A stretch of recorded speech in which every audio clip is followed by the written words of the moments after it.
Marty. Once again, I'm Cassie. This is my dog Marty, and today we're actually going to talk about collars. So there's four main types of collars, and when I say that, I'm referring to their structure, not necessarily their material or their pattern. And the most common type of collar is a buckle collar. So this type of collar, it's pretty standard, very everyday. It's great for leaving your dog in the yard, in the house. You can put their ID tags on it. It's again, come in all sorts of different patterns, different widths, sizes, etc. This is pretty standard. Our next type is a martingale collar. So a martingale collar refers to this mechanism right here. This can be cloth, or as in this case, it's a chain. This is the typical collar that I use on Marty when we're doing, when I take him out in public, when we're training, when we're running or walking, because he is a pretty sensitive dog. So if I need to get his attention, just putting a little bit of tightness in the collar, which this martingale allows, is going to be enough to get his attention, because he is very sensitive. Part of it's his breed, part of it's just who he is as a dog. He's just always been pretty in tune to me. So these are super handy if you have a dog who doesn't always focus when he's out in public and you just need something to say, hey, I need you to pay attention to me, what's going on? So obviously that got his attention there. So that's a martingale. The next two types of collars we're going to talk about are specific for training. And these two collars are actually really the big reason that I wanted to do this live, because they have, there's a lot of opinions on them, and they're pretty well misunderstood because there's been some pretty nasty images floating around social media and horror stories about these collars. So the first one we're going to talk about is a chain collar. The whole point of this collar is when you put it on your dog, you can correct them, so you can tighten it up around their neck quickly, but the nice thing is, as soon as you let it off, it gets bigger again. And that's the whole point of this collar, is it's better for dogs that aren't quite as sensitive as Marty is, so it's going to tighten up and then loosen as soon as you need it to. I've used this quite a bit on the German short hair Marty. Come here, buddy. He's helping himself to some treats in the store. I've used this quite a bit on our German short-haired pointer, who had a cameo in our Facebook Live when we talked about toenails, because she and I like to run together quite a bit.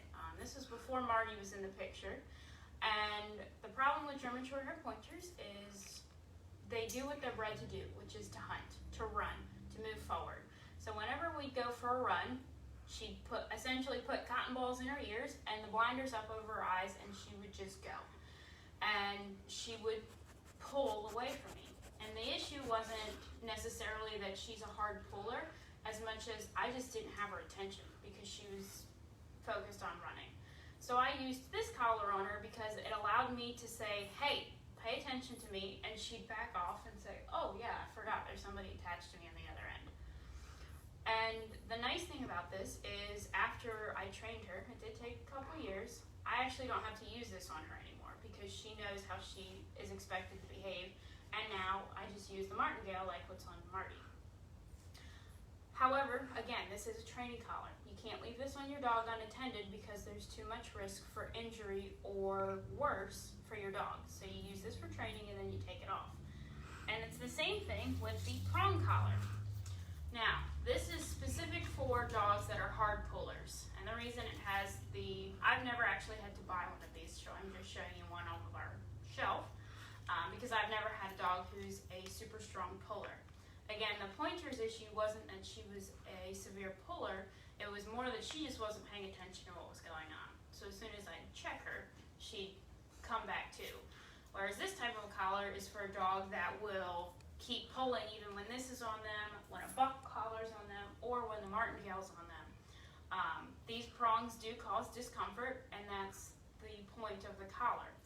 However, again, it's for training. So the idea is that you use this on your dog, until they've figured out, oh, we don't have to pull while we're walking, or when I see another dog, and then you don't have to use this anymore.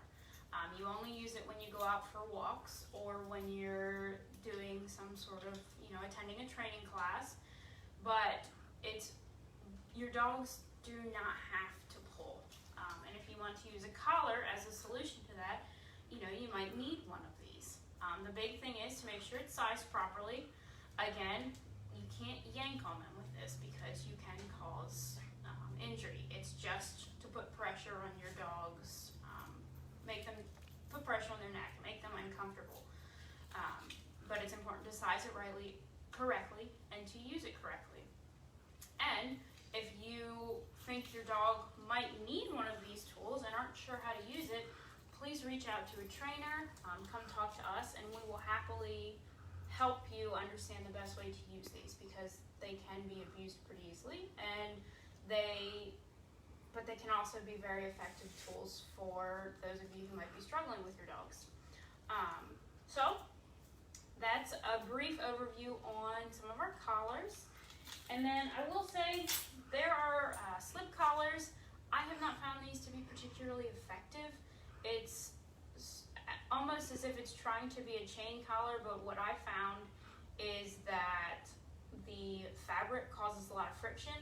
So whereas the chain collar, what I really like about it is the fact that you put it on and it loosens up, or at least when you put it on correctly, it drops and loosens up. This collar I found was not nearly as effective at loosening up. You really had to make sure the collar was below the dog's neck in order to get it to loosen, which I want that give when I have a collar. So this is a slip collar, but I haven't found them to be particularly useful. So if you have any questions about collar sizing or using collars, or would like to get connected with a trainer to help you use some of these tools, let us know. Drop any questions in the comments, and thanks for tuning in, and we'll see you in 2 weeks. And perhaps Marty will be a more apt participant in the next one. He was wandering around quite a bit today. Thanks.